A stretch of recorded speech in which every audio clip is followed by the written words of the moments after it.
Et déjà, Monsieur Sauvé, vous avez entendu 2800 témoignages. À titre personnel, est-ce que ces témoignages vous ont remué au plus profond et si oui, pourquoi ? Oui, ce sont des témoignages qui sont très, très émouvants. D'abord, tous les mails que nous recevons. Au début du mois de juin, au lancement de l'appel à témoignages, nous avions quelques lignes, 5, 10 lignes qui étaient des extraits de vie. Et au fur et à mesure que les semaines passent, les témoignages sont de plus en plus documentés.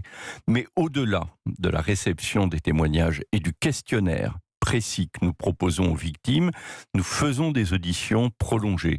Ce sont des auditions qui ne peuvent pas durer moins de 2 heures. Et là, c'est véritablement un passage par les abîmes. Car nous mesurons pour toutes ces personnes que nous entendons la gravité de ce qu'elles ont vécu et en même temps la souffrance qui en est née. Et une souffrance qui, dans un certain nombre de cas vraiment très significatifs, se prolonge sur des dizaines d'années. Il y a des personnes qui ont été victimes à la fin des années 50, au début des années 60, et qui n'en sont jamais véritablement sorties. Je me permets de faire une incise pour rappeler qu'aujourd'hui à 13h sur Europe 1, dans l'émission de Fabienne Lemoyle, il y aura le témoignage d'une victime qui n'a jamais parlé. Et ça s'est passé il y a 50 ans et elle a accepté pour la première fois de témoigner. Donc sa vie a été peut-être pas détruite, mais en tout cas sous-tendue par ce drame.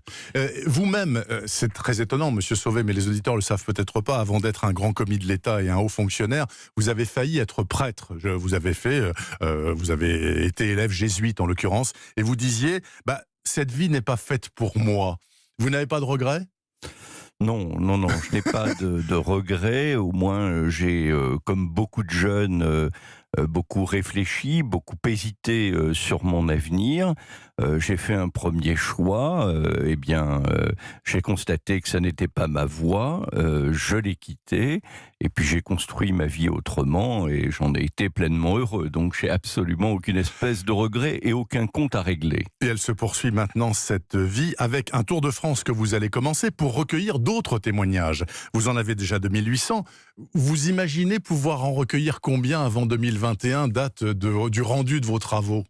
C'est très difficile à dire, si vous voulez. Il faut savoir qu'aujourd'hui, dans la population française de plus de 18 ans, il y a 40 millions de compatriotes qui ont été en contact étroit avec l'Église catholique. Voilà. Alors, est-ce que parmi ces 40 millions de personnes, il y en aura 2000, 5000, 10 000 ? Je n'en ai pas la moindre idée. C'est l'objet de l'enquête que nous faisons. Et nous ne pouvons pas, au début, indiquer le résultat auquel nous parviendrons.